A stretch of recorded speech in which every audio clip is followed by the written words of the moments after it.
Hey everybody, I'm Yvonne Williams with Back to Earth Creations, and in this video I want to show y'all how to sand and polish your polymer clay cabochons. And so just to give you an example, this is not polished, this is polished.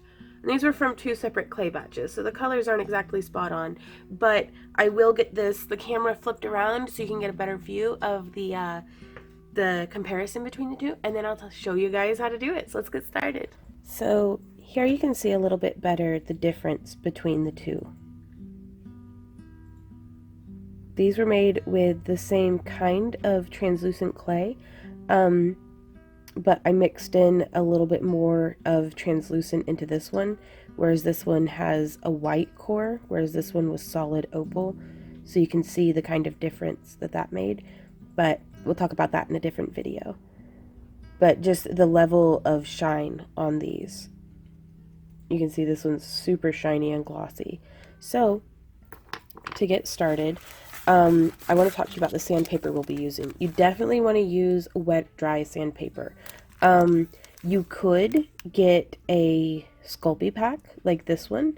It has 400, 600, 800, and 1000 grit, but this can be kind of expensive. This is Gator brand wet dry sandpaper, and I have it in a couple of different thicknesses. I usually start off at 400, and of course I don't have it in any kind of, comprehensive pile. I usually start at 400, work my way up to 600. Okay, so here's my 400, 600. Do I have any 800? No, I've been using a sheet of my Sculpey for the 800.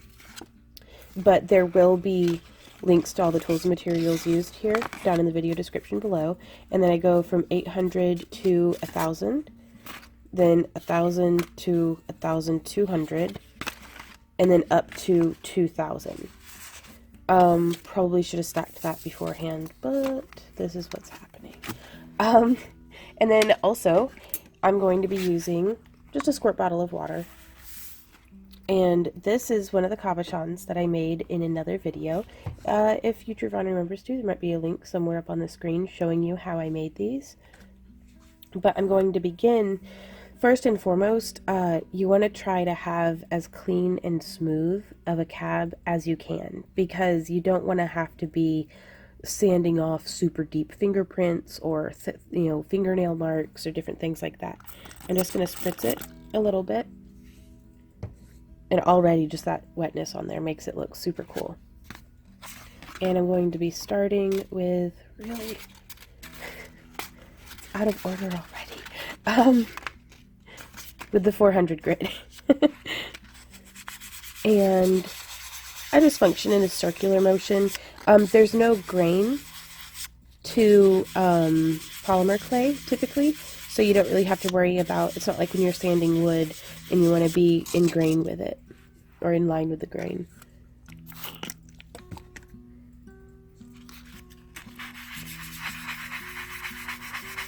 And I'm doing this in real time instead of fast forwarding, because I want you guys to get a really good idea of exactly how I personally go about this.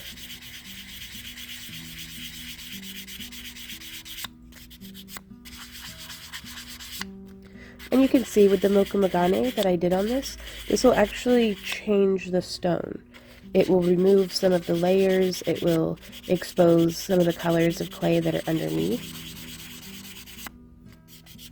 But I want to come through and just using the 400 as our heaviest grit, I want to get as nice and smooth and clean of a surface as possible. And then we'll just progressively be coating the surface in smaller and smaller scratches. Okay, so I'm going to set that one aside. I also have a little tea towel here that I'm going to be using to remove the layers of grit so that we can, kind of check our work in between. So that's how it's coming along. Already, it's got a bit of a natural buff to it, like kind of a matte gleam. So I'm going to squirt on a little bit more. I'm going to grab our, not 1000 grit. Did I even stack this? Like, 600 grit. And I like to use just little segments. So I'll just put a fold in my paper. and then just tear it off. And then start in with the next grit up.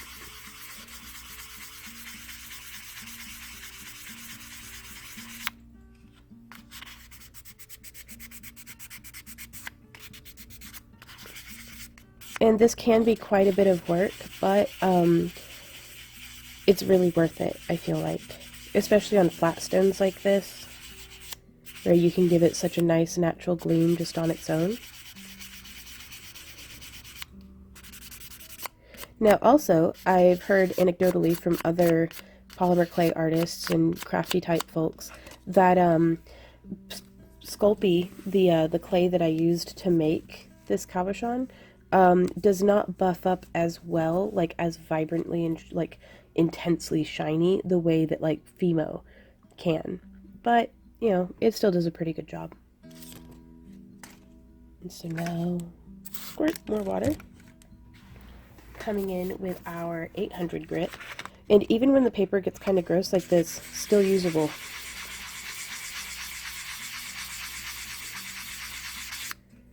Coming around. Trying to get it on the sides, just get it, you know, everywhere.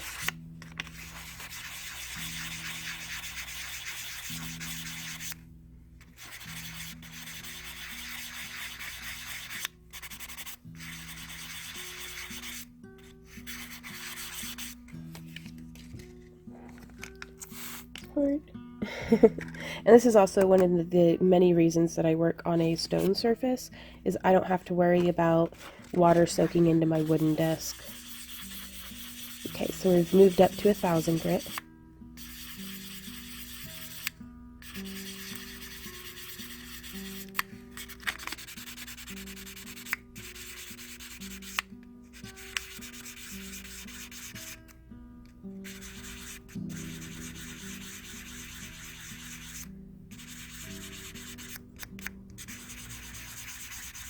There we go.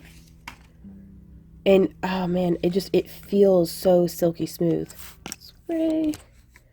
Moving on to the 1200. I'm gonna go ahead and just fold that. But you can get, if you don't want to purchase this stuff online, or if you just want to kind of see if they have it in your local Walmart or hobby store, automotive store, that's usually where I get it, is in the automotive section. Because whenever, you know, you do the, like the fiberglass repair kits, you can use the sandpaper on the fiberglass to like smooth it out and try to make it look seamless and like the boo-boo on your car never happened. And it just goes much finer grained. That's where I found the 2000 grit, was in the automotive section. But I can find it much more reliably and consistently online. Just because my local Walmart is like, they're like, oh, people bought this, we should never carry it ever again. And I'm like, no, why you do that? But yeah, and you can see, I mean, it really, especially if you use translucent clay in any of your work, it'll really buffing up that surface. It's like the difference between clear glass and etched glass.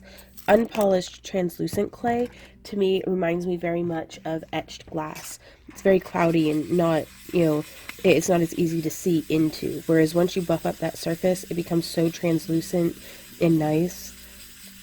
So we're just coming through with the 2000 grit. And I used a lot of metallic clays in this cabochon, and I really feel like those come to life too with a good sanding and buffing. Now, this next step is going to be buffing. You could use a Dremel with a buffing wheel. You could use a desk grinder, like, you know, a grinding wheel that has like a buffing attachment. But you could also just use a tea towel or some denim or just whatever you have that you can take and kind of just really buff up the surface of your clay.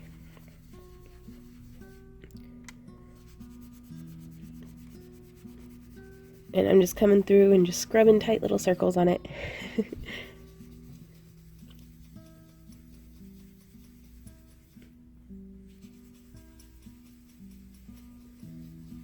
And so there we are. Let me get all the damp fingerprints off of it.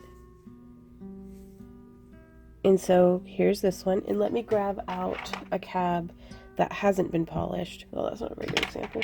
I'm going to try to find one with a similar color scheme. So this is without being polished, and this is with being polished. And so also here, the difference doesn't show quite as much as what it will whenever I go through and do a clear coat varnish on this, either with PIM or with any of the Sculpey glazes that they sell. And then also just getting the surface wet will kind of give you an idea of how shiny and glossy it would look comparatively. A little bit more of a mirror finish than what is possible to attain on this one. Here's a comparison of two Polymerclay stones that have from the same batch. This one has been sanded, this one has not, and they've both been coated in that PIM varnish. So you can really see this one has a little bit more of like an eggshell finish, whereas this one's much silkier.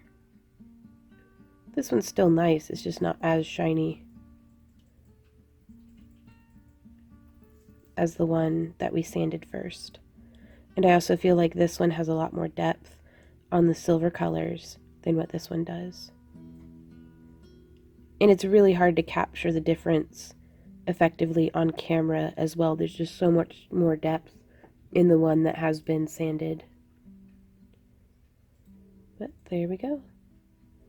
Thank y'all so much for hanging out with me for this tutorial. I hope that it was helpful to you. If you have any questions or comments, just leave them down in the comment area below. If you make stuff and want to share pictures of it or want to tag us on Instagram, like you can share it to our Facebook wall or all sorts of stuff. Our social media links are down in the video description below, along with that list of tools and materials I kept mentioning. Also, if you enjoy our free tutorials and would like to support the creation of more of them, because these daily tutorials that we do are brought to you guys on behalf of the generosity of our patrons over on Patreon. So if you'd like to become a part of that, as well as participate in my Fairy House giveaways, my monthly craft crates, our digital downloadable content, all sorts of stuff, please check us out over there on Patreon. Also, you don't even have to pledge anything. You can just follow us on Patreon and get some of that patron exclusive behind the scenes content and things that I post exclusively to Patreon, but you don't have to pledge anything. So now also too, these little stones that I've been making are going to be, in the time of recording, it's going to be in December's craft crate. So if you like these stones that I make and would like to get your hands on some, become a pledger, because we incorporate all different kinds of wire wrapping, chainmail, materials, so you can create alongside these tutorials that we do, as well as sending you bunches of different handmade cabochons that you can't find anywhere else. So thanks you guys so much. I hope you have a fantastic day and keep being awesome. I'll see y'all around. Bye. Happy crafting.